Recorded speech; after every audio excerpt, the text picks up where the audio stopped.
Paz do Senhor, meus amigos, meus irmãos do Facebook e do YouTube. Hoje estou aqui, fui presenteado por Deus com a presença do nosso querido amigo e pastor Adriano Serafim. Ele é pastor da Assembleia de Deus do Ministério do Belém, escritor, teólogo, professor, e está hoje aqui para a gente, para nos ajudar com essa questão tão importante que é essa questão do tema que você viu aí em cima, os desigrejados, esse fenômeno que vem crescendo cada dia mais e que precisamos tomar cuidado, porque ele pode trazer prejuízos para a nossa vida espiritual, para a nossa vida devocional. Então, nosso querido amigo pastor Adriano vai nos dar as orientações corretas, como devemos nos comportar diante desse fenômeno. Pastor Adriano. Pastor Jefferson, dizer que é um prazer estar aqui com o senhor. Amém. Viu? Neste trabalho tão extraordinário que o senhor faz nesse canal, dando voz à teologia brasileira. É um prazer estar aqui e é um assunto tão pouco falado, né? Inclusive, nós notamos algumas lições na escola dominical e pouco se fala sobre o assunto. Isso. Entretanto, é um assunto que vem, na verdade, fazendo parte do seio da igreja pós-moderna e que tem causado uma divisão, digamos assim, uma perca, um dano na igreja muito grande. Aliás, nós temos algumas pesquisas dizendo que já passa de 4 milhões o número de desigrejados. Então é uma congregação muito grande, pastor Jefferson. Tá certo. Pastor Adriano, antes da gente entrar aprofundar no assunto, eu queria que o senhor apresentasse o seu livro para nós, os irmãos que estão nos assistindo. Muito bem, pastor. Essa é uma obra que recentemente lançamos na Bélgica, chamado Heresias Antigas com Roupagens Novas. Nessa obra eu trato aqui, pastor, acerca de todas as heresias do século II. E hoje, com qual roupagem elas estão? Certo. Ou seja, como que essas heresias se infiltraram dentro do seio do cristianismo e hoje, através de seitas, elas mostram que estas heresias antigas somente estão com uma nova roupagem. Inclusive, esse aqui é um presente para o senhor. É um livro extraordinário, tem uma citação bibliográfica muito vasta. São mais de 15 citações bibliográficas, nota de rodapé. Então, esse é um presente meu para o senhor aí. Muito obrigado. Eu estava já há tempo, já estava querendo adquiri-lo. Deus abençoe. Eu vou deixar aqui para você poder olhar, guardar bem na sua mente aí a capa dele. E, pastor, quem quiser adquirir seu livro, como é que faz? Pastor, o telefone é 96407-5229. 96407-5229. Depois, na edição, a gente vai colocar aí no rodapé os contatos do pastor. Deus abençoe. Vamos lá.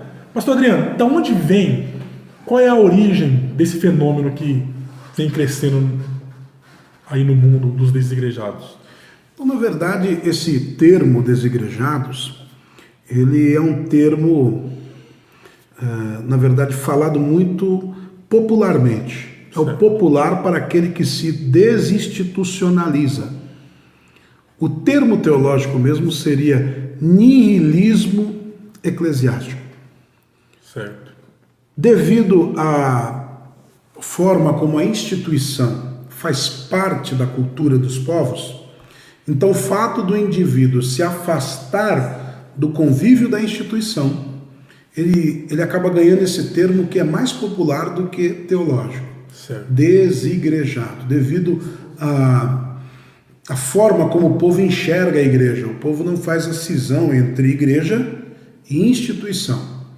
Então o cidadão, ou o indivíduo, né, quando ele decide romper, sair de dentro dessa instituição, ele é tido como desigrejado.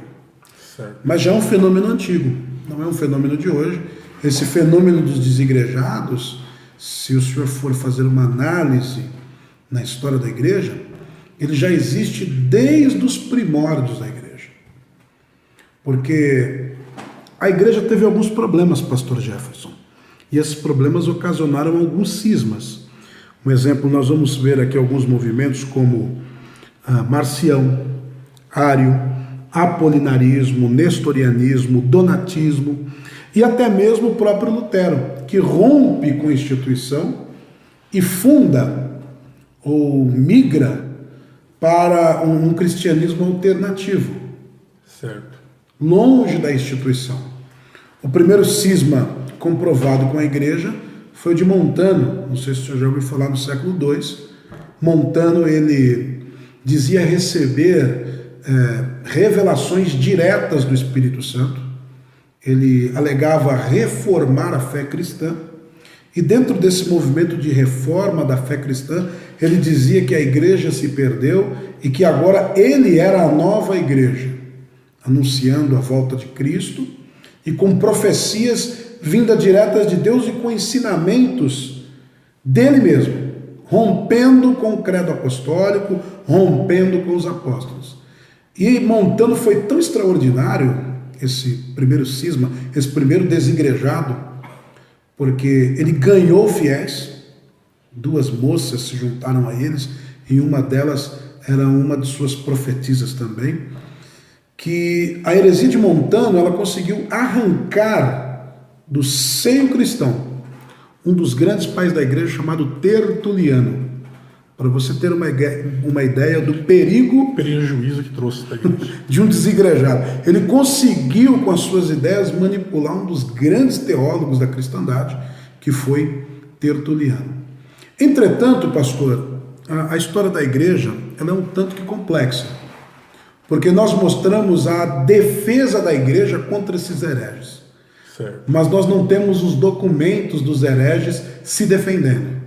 Então, de certa forma, houve uma injustiça através dos concílios e das outras formas de se julgarem os hereges. E esses hereges, eles saíam do seio da igreja, e ali, quando eles saíam do seio da igreja, que, de acordo com o credo apostólico, era uma igreja. Creio na santa e una Igreja Católica, não apostólica romana, Igreja Apostólica, que é o credo de fé da igreja do século II. Quando você rompia com esse credo de fé, você não estava mais no seio da igreja. O que você era? Desigrejado. Só que a diferença, pelo menos que eu vejo, entre os desigrejados e os nossos desigrejados desse nosso tempo é que eles saíam do seio da igreja primitiva. Sim. Mas ele queriam impor uma nova filosofia, até Sim. mesmo nesse caso que o senhor comentou. Inovações. E, querendo ou não, alguma doutrina, algum tipo de doutrina. Discordância teológica. Isso. Agora, o que eu vejo muito hoje é que os desigrejados da nossa época, eles não querem saber disso. Eles querem sair da instituição igreja e não querem. Eles querem apenas estar longe da igreja. Eu tenho Deus no meu coração e é o suficiente e não. O fenômeno é extraordinário. Em cada época esse fenômeno ele se manifesta de uma devida forma. Certo. O que acontece? Na época primitiva, século II, III, até mais ou menos ali, período pré-reforma, ser um desigrejado era romper com a instituição, porque só havia a ideia de uma igreja. Certo. Não existia um movimento reformado, protestante, paralelo à igreja romana. Nós vamos ver até um outro grupo que eu não citei, chamado Valdenses, que vai ser um grupo paralelo também ao movimento reformado. O que acontece dentro dessa ideia de desigrejados? É um movimento que sempre teve. O que eu quero dizer aqui é que esse movimento não é uma novidade. Certo. Não é algo novo. E é muito bom essa voz que o senhor dá aos teólogos aqui. Esse movimento não é uma inovação, esse movimento já existia. O que acontece é que este movimento hoje, ele explode, ele age de uma maneira diferente. Entendi. E a sua visão, eu tenho minha visão. Claro. Quais são os principais motivos que leva as pessoas hoje a desigrejar? Pelo que o senhor está nos ensinando aqui, os desigrejados da igreja do primeiro século, século II, século III, eram mais discordância teológica. Eles saíam de uma filosofia teológica, de um ponto de vista teológico, e já colocavam outro. Sim. Né? Então, hoje, qual que é na sua visão?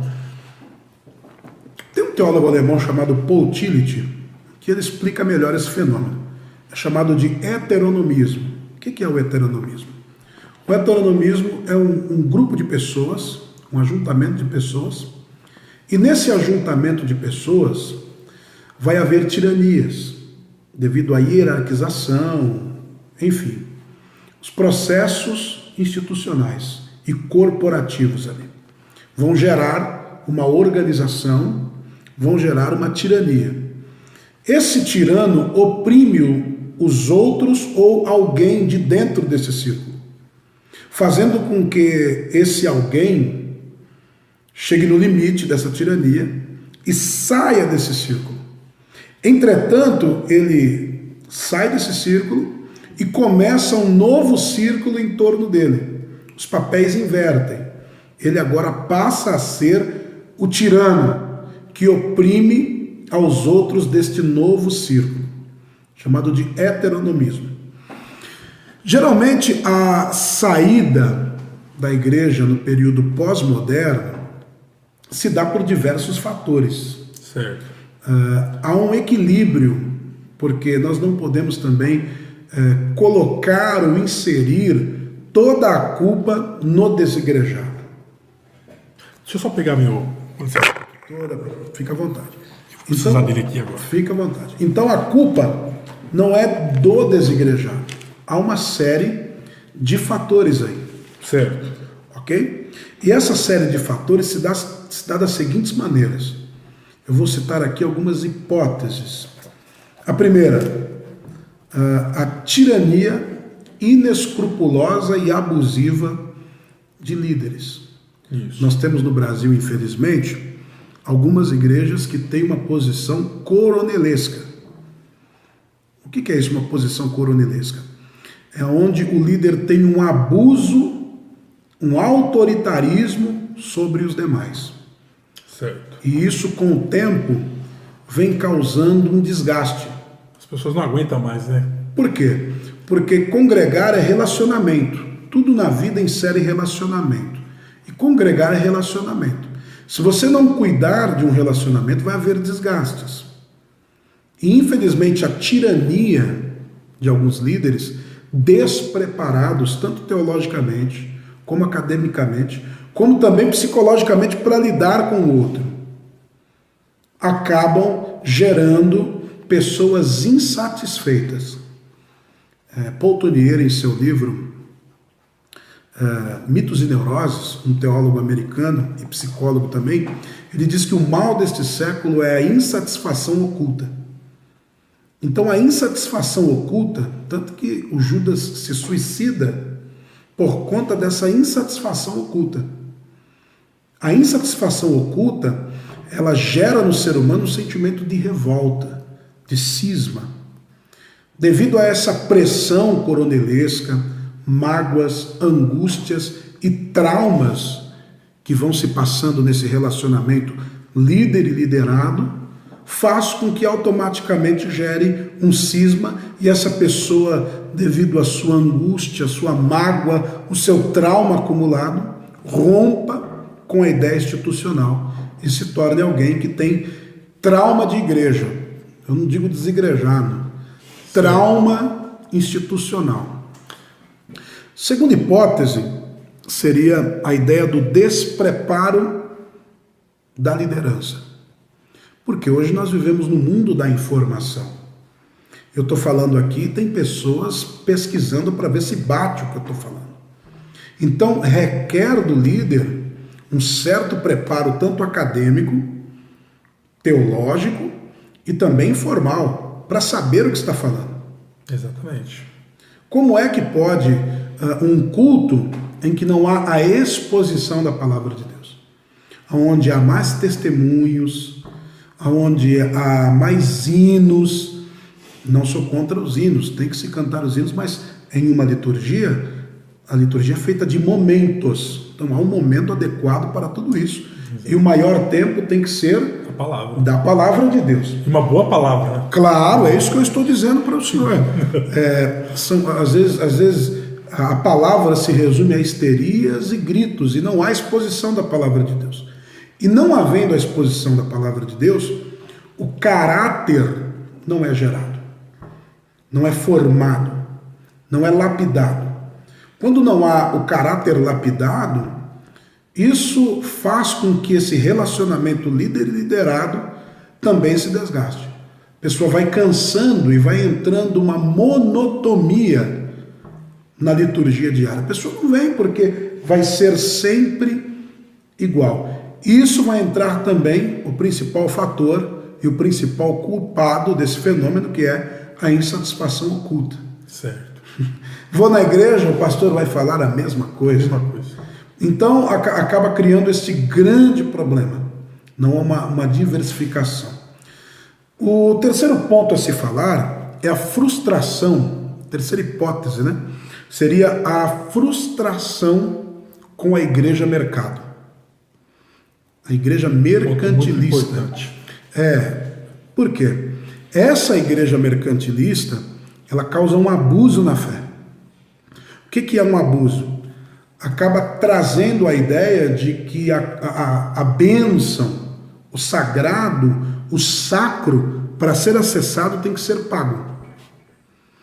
Isso é muito... E como vivemos num país pobre, necessitado, essa ideia da prosperidade, ela é muito abrangente aqui, porque todo mundo quer ser próspero.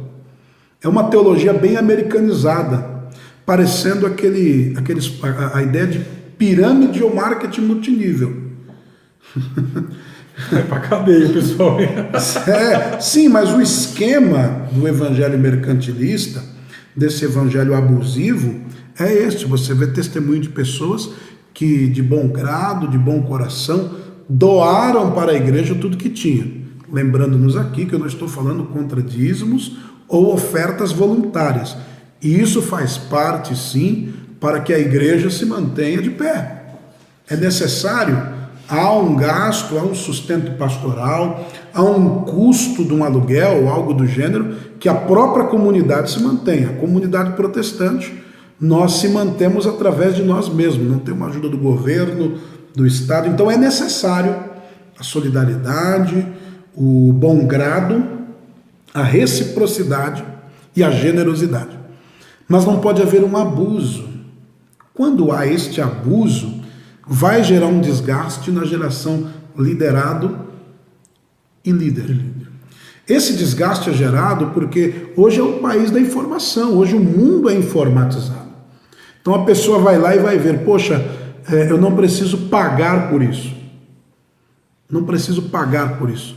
Essa ideia mimetista de que Deus está na flor, na pedra, enfim, esse cristianismo híbrido, que não tem nada de original. Um exemplo, esses dias eu estava acompanhando uma liturgia em que o líder falou que ele foi no monte, ele enterrou o azeite por 90 dias, ele retirou o azeite. Está poderoso. O azeite agora tem superpoderes. Quero dizer, esse evangelho híbrido, esse cristianismo híbrido, ele é uma prática sincrética entre espiritismo, romanismo e cristianismo. E tudo isso agrada o brasileiro porque é a nossa raiz. Nós viemos ou do romanismo ou nós viemos do espiritismo. E quando nós encontramos uma igreja que tem algo ungido, sagrado, sacro, tirando o Cristo, palpável, e que pode abrir portas, isso me torna uma presa fácil. Até que eu vou gastando o meu dinheiro, as minhas economias e não vendo resultado. Exatamente. A frustração e, de novo, a insatisfação oculta vai gerar um cisma, um desgaste entre liderado e líder. Outra suposição que gera a questão dos desigrejados é a substituição da palavra de Deus por entretenimentos. Substituição da palavra de Deus por entretenimentos. É quando a campanha política substitui o horário da palavra. É até duro o que eu vou dizer aqui, mas é uma grande verdade. Estamos aí. É uma grande verdade. Ano de eleição. Entendeu? Não sou contra a igreja apoiar um devido candidato. A igreja tem todo o direito. Entendeu? O que não pode é substituir a palavra de Deus por entretenimentos. Automaticamente, a falta de palavra, como eu já disse antes, vai gerar uma insatisfação oculta e, infelizmente, esse desgaste entre líderes e liderados pode se corroer. E terminando aqui o meu raciocínio acerca da sua pergunta, a ideia das pessoas não suportarem mais andar em comunidade. Esse é o grande problema do século XXI.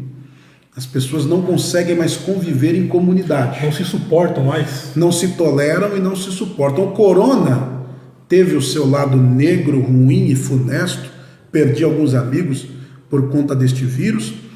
Entretanto, o corona, ele nos ensinou uma lição, ele foi pedagógico, ele nos ensinou o quanto o outro é importante. É verdade. O quanto a imagem virtual não é tão real como se parece. O corona fez nos enjoar da rede social e querermos a companhia do outro. Sentimos calor humano. A maioria dos cismas ocorre porque as pessoas não se toleram umas às outras. As pessoas criam uma ilusão de que o ambiente religioso é um ambiente perfeito. E se esquecem de que aqui não tem anjos. Aqui tem pessoas problemáticas que estão precisando ser curadas. Isso desde o pastor ao membro. Então, a reunião religiosa tem que se colocar na cabeça que é um encontro de problemáticos tratando-os e sendo tratados. Essa é a grande verdade. Quando você insere essa ideia de que o outro tem problema também, eu passo a valorizar mais a ideia do culto em comunidade. Jean-Paul Sartre, um filósofo francês, apesar de ser existencialista, mas eu gosto muito dessa frase dele, ele diz que o inferno sempre são os outros. Nunca sou eu, o inferno são os outros. Quando eu passo a enxergar que o inferno são os outros e não eu, automaticamente eu me sobreponho numa posição ou de vítima ou de tirano. Isso. Eu saio dessa comunidade ou como uma vítima, me maltrataram, me expulsaram, não me compreenderam, ou eu saio como um tirano, maltratando, brigando, se opondo e a própria comunidade me arrancando. Então, essas são as suposições, são inúmeras, mas essas são as mais variáveis para o surgimento dos desigrejados. Certo. Vamos falar um pouquinho agora, daqui a pouco a gente vai falar sobre o benefício de estar em igreja, em comunidade. Sim, claro. Mas eu quero falar um pouquinho, que eu tenho conversado, até mesmo pela internet, com alguns desigrejados, e alguns motivos também que eu vejo, eles usam algumas questões assim. Por exemplo, pastor não existe. Pastor, o único pastor foi Jesus Cristo. Eu não preciso de pastor. Eu ouço isso, eu ouvi isso. Eu não preciso de estar debaixo da mentoria de alguém. Sim. Certo? O que cai, eu quero ler aqui um texto bíblico, no livro de 2 Timóteo, capítulo 4. Capítulo 4 e o versículo 2 Timóteo. Isso. 4 e o versículo 1. Até o versículo de número 3. Conjura-te, pois, diante de Deus e do Senhor Jesus Cristo, que há de julgar os vivos e os mortos, na sua vinda e no seu reino. Que pregues a palavra, inste a tempo e fora de tempo. Redarguas, repreendas, exorte, com toda longanimidade e doutrina. Aí eu chamo a atenção para o versículo 3. Porque virá tempo em que não sofrerão a sã doutrina, mas tendo comichões nos ouvidos, amontoarão para si doutores conforme suas próprias concupiscências. Veja bem, isso aqui seria o apóstolo Paulo falando sobre um possível movimento de desigrejados, porque alguns até agora a gente falou sobre a culpa da instituição no fenômeno, mas também tem do desigrejado. Sim. Também a desinclinação a ser mentoreado, a ser às vezes disciplinado, ser repreendido, como a palavra de Deus nos ordena aqui para um pastor, né? Olha, repreende. Isso aqui é um conselho, nem chega a ser um conselho, chega a ser uma ordenança para um pastor. Sim. Repreende, né? Então, redargos, exorta, vai com toda a longanimidade. Tem um texto também que fala sobre Hebreus 13:7. Sujeitai-vos aos vossos pastores. Sujeitar é dizer assim, bom, eu tenho que, o meu pastor, ele está velando pela minha alma, ele está enxergando um perigo que vai me fazer mal, alguma coisa, então ele vai me orientar. A minha vontade nem era fazer isso, mas ele está me orientando, eu vou me sujeitar à orientação do meu pastor. Certo. Essa desinclinação a ser mentoreado, a ser pastoreado, tem crescido no coração das pessoas e tem levado as pessoas a desigrejar, vamos dizer assim, termo bem popular. Sim. O que o senhor tem a dizer sobre isso? Desse outro ponto, da desinclinação a obedecer, a respeitar autoridades eclesiásticas. A pergunta é referente à instituição, certo, e a hierarquia do clero. Porque se há alguém que exorta, é sinal de que há uma hierarquia. Certo. Então nós estamos falando agora de um processo institucional. Nós sabemos que esse processo institucional, esse fenômeno institucional na igreja, essa hierarquização, ela só é implantada literalmente entre o século 3 e 6. Houve um bispo chamado Cipriano de Cartago no século 2, e no século 3 a igreja vai se institucionalizar. E Cipriano de Cartago, ele é quem vai trabalhar nesse processo de institucionalização e nesse processo de hierarquização. Certo. Eu já vou falar sobre o seu texto.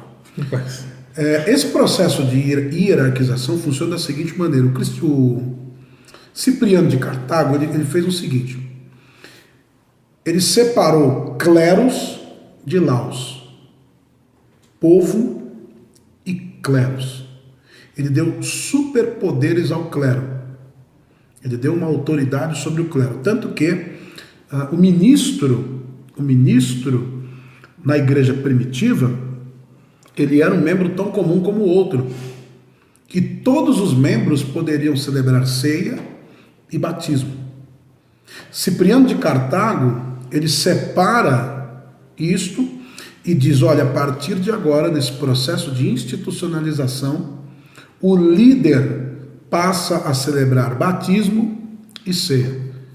Ok? Então vamos lá. Esse processo de institucionalização trouxe sobre a igreja a ideia de submissão. Esse processo de submissão, ele é muito relativo, porque eu posso me submeter à sua autoridade, como eu posso fingir me submeter. No período dos apóstolos, essa submissão era aos apóstolos, porque ela foi conferida direto por Jesus. Certo. E Paulo, no capítulo 4 de Timóteo, ele está sistematizando o processo hierárquico. Tanto que se você fizer uma exegese desse texto, você vai ver que essa carta ela é endereçada contra o gnosticismo. E o gnosticismo tinha essa ideia. Qual era a ideia do gnosticismo? De que as leis dos apóstolos não eram mais válidas, já era um desvio doutrinário. Isso. A ideia do desigrejado, quando ele diz eu não tenho pastor, eu não tenho líder, ela já não é dele, ela já começa com o gnosticismo. E Cipriano de Cartago, quando separa, foi ruim? Foi. Quando ele separa o clero do laos, cleros do povo, ele está dizendo, para você realizar tal ato, tem que haver um preparo. O grande problema é o seguinte, eu quero que você se submeta a mim ou a Bíblia. Aí está o problema. Porque há um abuso de autoridade em alguns líderes. E esse é o grande problema. Se eu não for com a tua cara, acabou. Tem todo um processo dentro. Tem uma política chamada política institucional. A igreja primitiva, ela foi passando por processos. Ela foi passando por processos. No século III é um outro processo que começa o processo institucional e depois vem a organização desse processo institucional. Nessa organização foi dado todo o poder ao clero. Ir contra a igreja é ir contra Deus. Tanto que as pessoas morriam, né?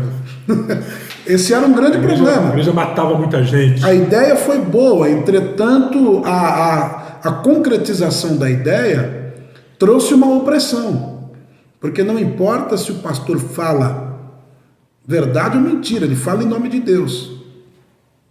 A boca do líder se torna a boca de Deus. Isso é bom? É muito relativo, porque ele pode usurpar do direito de ser boca de Deus e querer que os seus caprichos, querer que as suas vontades sejam feitas em nome de Deus. Então acaba sendo um problema muito sério, porque a exortação, eu termino essa dissertação desse ponto aqui, a exortação que Paulo fala aí é trazer o indivíduo de volta para a doutrina. A exortação que Paulo fala aí é o seguinte, olha, convence ele, se ele de fato larga as crenças gnósticas e volta para o ensino apostólico. É uma carta apostólica, é uma carta pastoral, é uma encíclica pastoral. Entretanto, nós vamos observar que o grande problema que gera esse fenômeno dos desigrejados foi no primeiro ponto que eu citei. Essa exortação ser levada como uma forma abusiva. Não é o que eu digo, mas o que eu quero. Perdão, não é o que a Bíblia diz, é o que eu quero. O senhor concorda que também isso respinga até mesmo quando você... Aí você não consegue distinguir. A gente tem um problema disso. Claro. Você não consegue distinguir a pessoa que está sendo mentoreada, a pessoa que está sendo pastoreada, um possível desigrejado, ele não consegue distinguir, às vezes, em alguns casos, o que é a vontade do pastor, o que é a palavra. Às vezes o pastor está expondo a palavra, Claro. Não, isso aqui é um capricho do pastor, mas não é um capricho do pastor, é a palavra, é a doutrina. Ou às vezes não, ou às vezes pode até ser um capricho do pastor, mas muitas vezes não. Eu mesmo já passei, já ensinando, o senhor é um ensinador, já deve ter sido questionado de algumas doutrinas acerca disso. Você tem certeza do que você está ensinando, com todo o temor que deve ocorrer na vida de um ensinador, de um pastor que mentoria alguém. A gente tem todo o cuidado de expor a palavra, pelo menos deveria ter todos os pastores, todos os líderes. E você, porque o evangelho, ele está falando como professor, eu estou falando como pastor, tá, gente?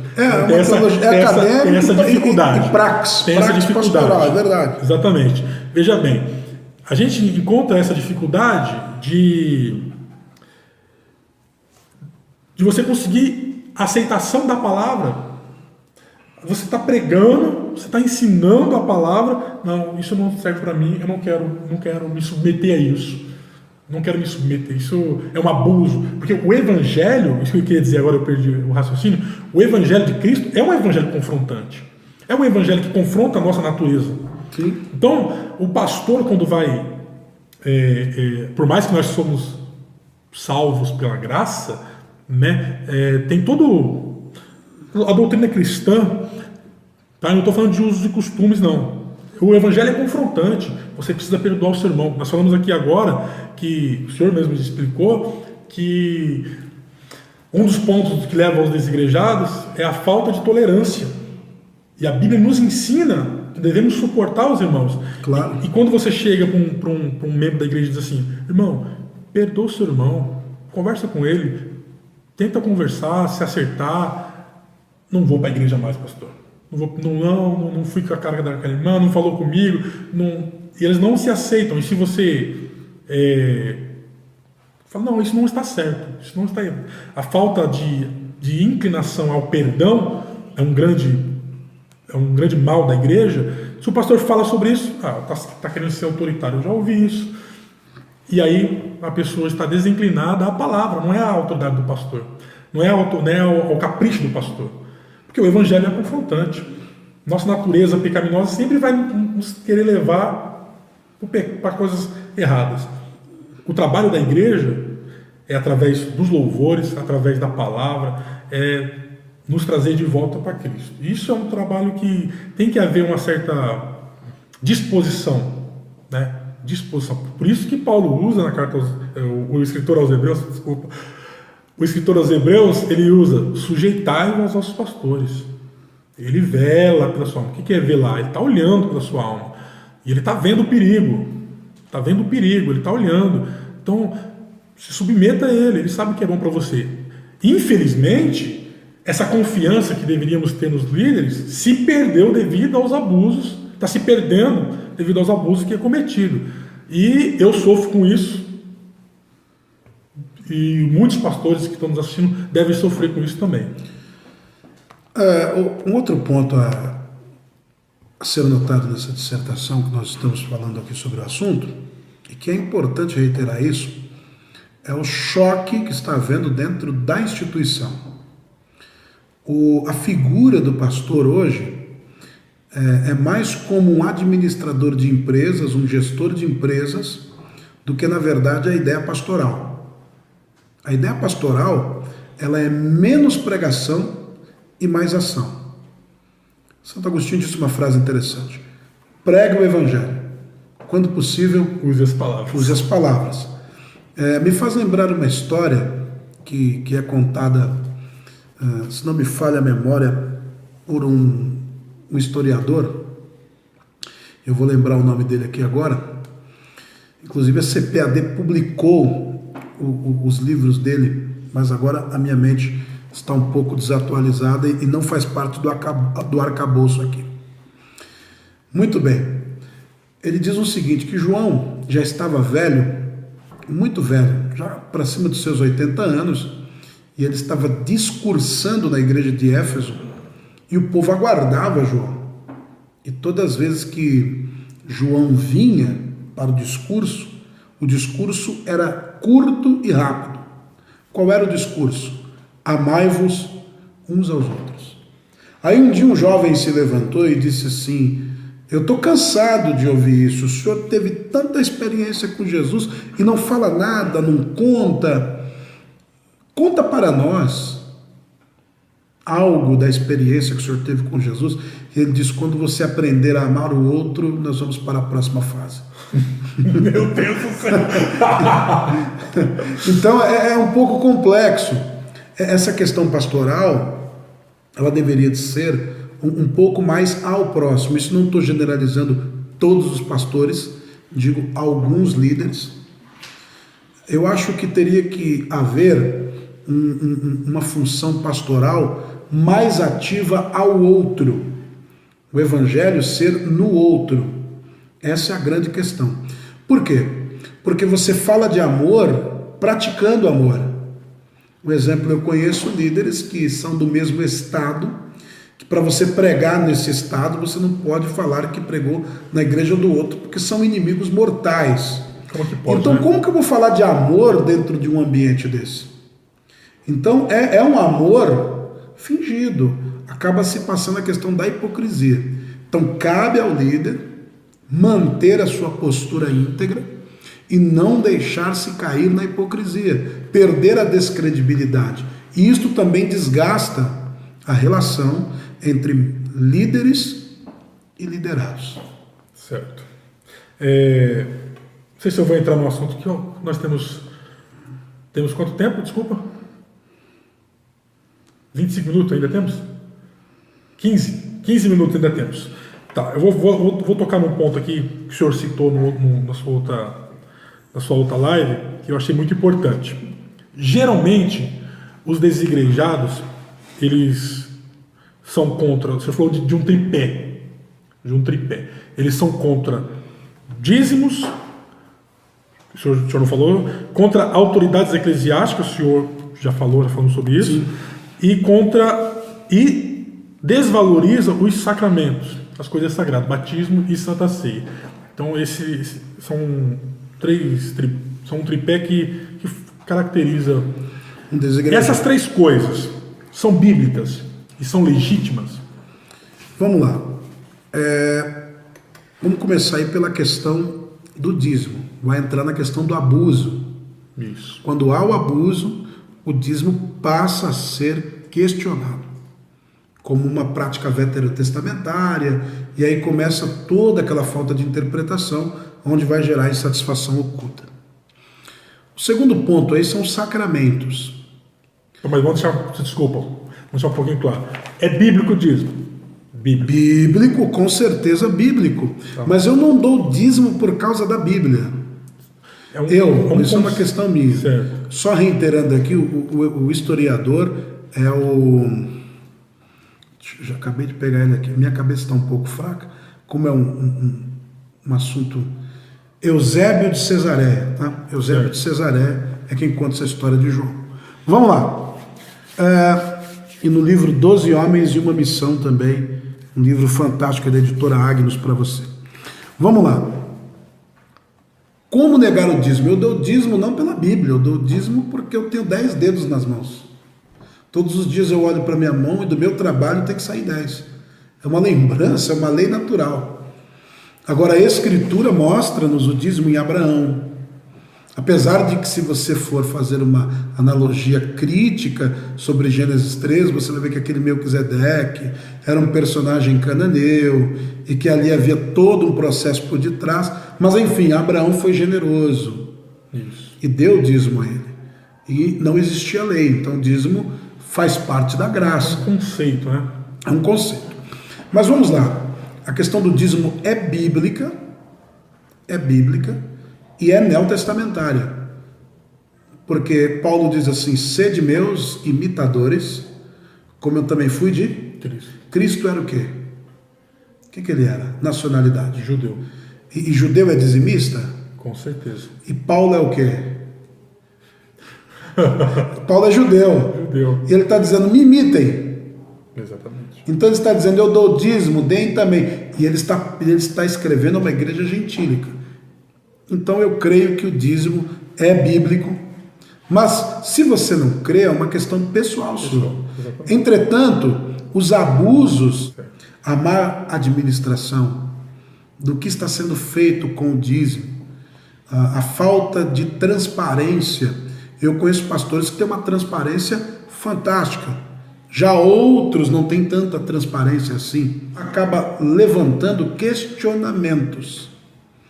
Mas a questão é o seguinte: se há uma insatisfação oculta, mesmo se você esclarecer ou não esclarecer, aquilo será, na verdade, uma brecha para ocasionar o cisma. Certo. Bom, vamos agora, que a gente tem um pouquinho de tempo, vamos sobre os sacramentos, batismo e santa ceia. Na verdade, é uma visão reformada essa palavra sacramentos, né? Se tiver algum assembleano nos assistindo, eles podem, vai ter. podem nos pegar aí e armar a fogueira e nos queimarem vivos. Então vamos falar ordenanças, né? Ordenanças, batismo e ceia. Eu não quero fazer inimigos, né? Batismo e ceia Deixa a porta aberta para todo mundo. É bíblico. Entretanto, esse sistema desigrejado, eles vão evoluindo. Eu conheço alguns desigrejados que mantêm a ideia do sacramento da ceia ou da ordenança da ceia com a família. Ele vai lá, toma ceia com a família, numa comunidade local ali, sem a institucionalização. Eles se reúnem em comunidade, mas não há uma institucionalização. Institucionalização está ligado a culto regular, tesouraria, hierarquia, ofícios, ofertas, dízimo, clero oficial, confissão de fé, rol de membros, propriedades, escolas e seminários. Tudo isso está inserido no processo de instituição. Gera um corporativismo, é claro. Mas, enfim, eles se reúnem em comunidades, mas não tem esses predicados que eu vos falei. Já tem outros que são mais radicais, que abrem mão de fato da ceia, dizem que foi simbólico, teórico e que não é uma prática cristã. São radicais extremistas e que dizem não haver mais batismo, que o batismo é só da cruz. Inclusive eu estava com um teólogo no Itaim Paulista e ele caindo nessa besteira de dizer que o batismo não é uma prática cristã, que batismo agora é só o batismo da cruz. E eu fui dizer para ele o seguinte: o batismo e a ceia, eles não só são relatados na Bíblia, porque antes da Bíblia a igreja tinha as confissões dos apóstolos, que eram os credos, e havia também o Didaquê, que é um documento mais antigo do que a Bíblia.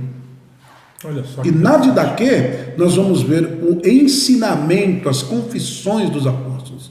E os apóstolos alegam haver batismo, alegam haver ceia. Abrindo um adendo, claro. Toda essa ideia de batismo e ceia, ela vem sofrendo alterações. A ceia da igreja do século II, se algum cristão do século II viesse na nossa ceia hoje, ele iria estranhar muito. Primeiro, que não tem vinho. Ele ia passar fome. Segundo, que é um pedaço de pão. E terceiro, que há uma liturgia.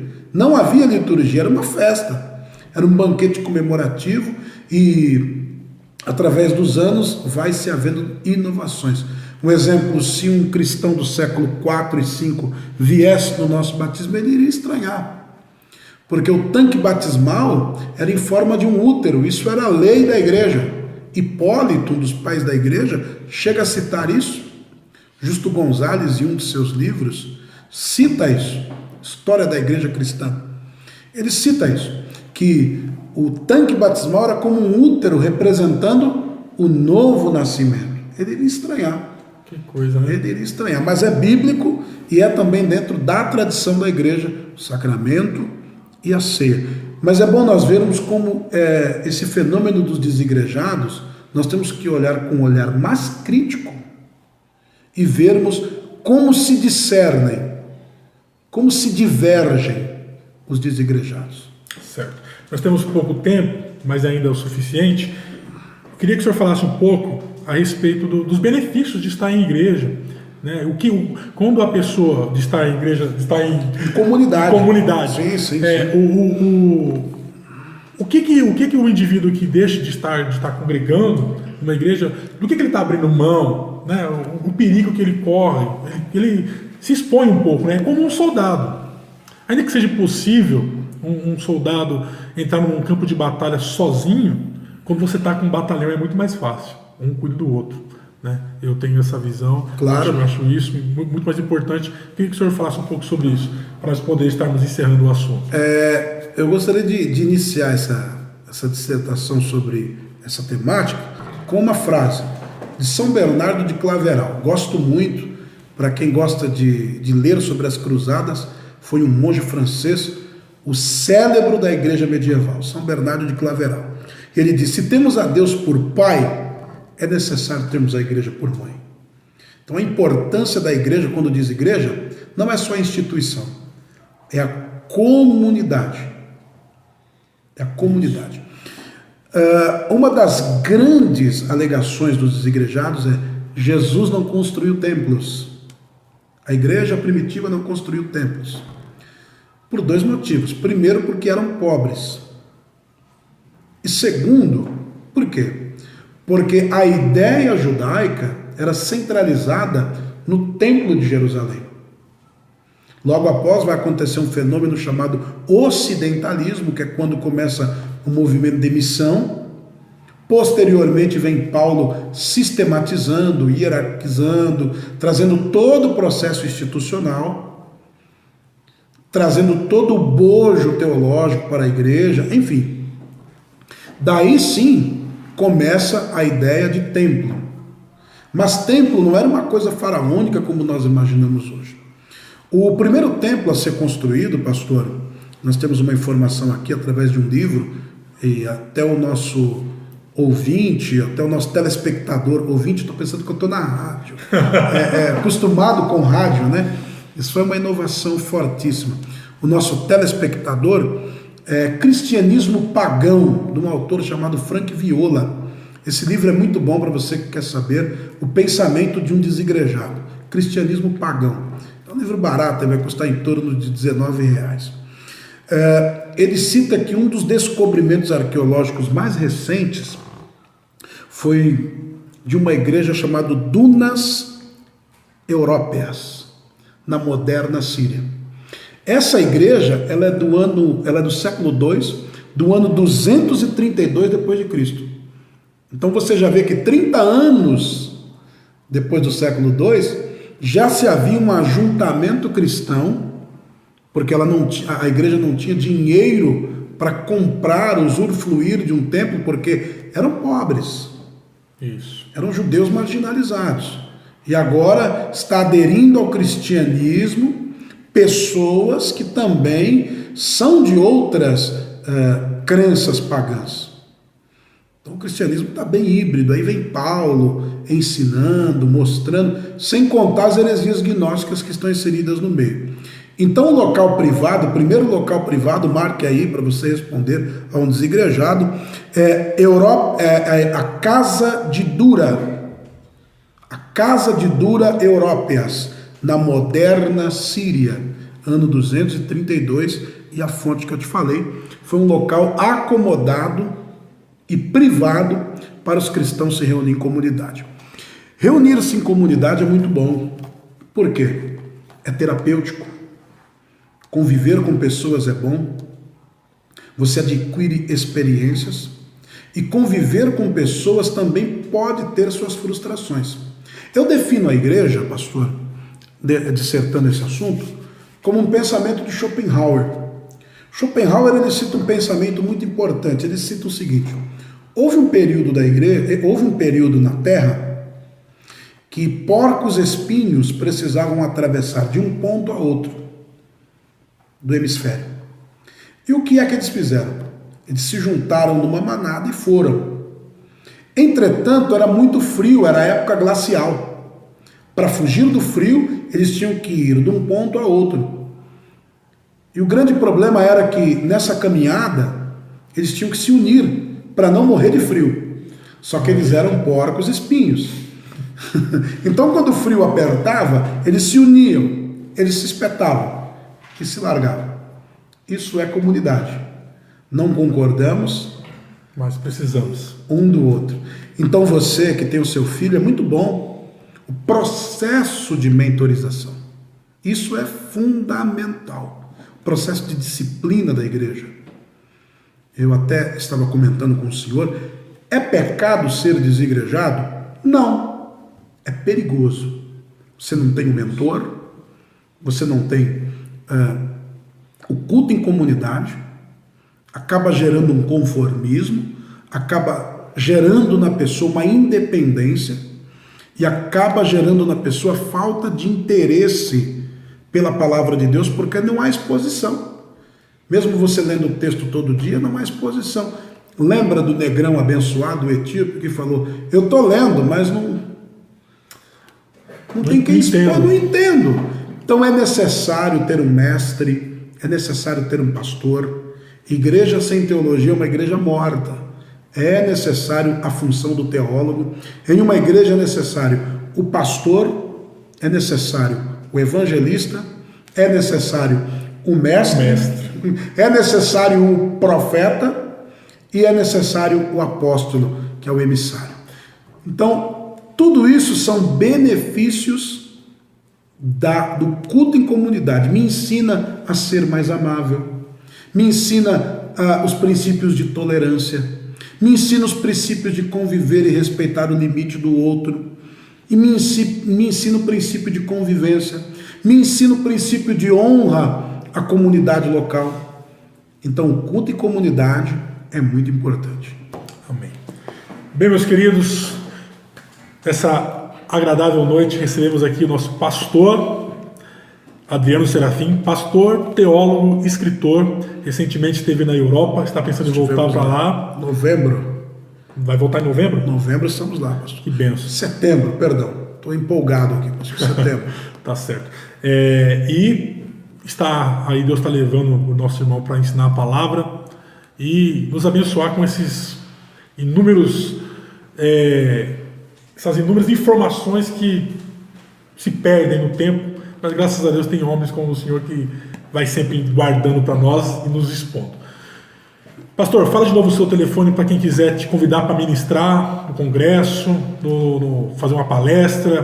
Como é que faz? Nós trabalhamos na área terapêutica da família, nós lançamos um livro para a família também, Casamento a Três, Deus, o Homem e a Mulher.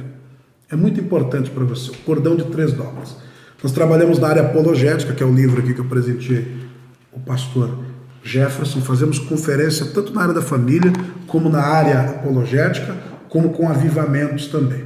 O telefone é 11 96407 5229. Foi um prazer estar aqui.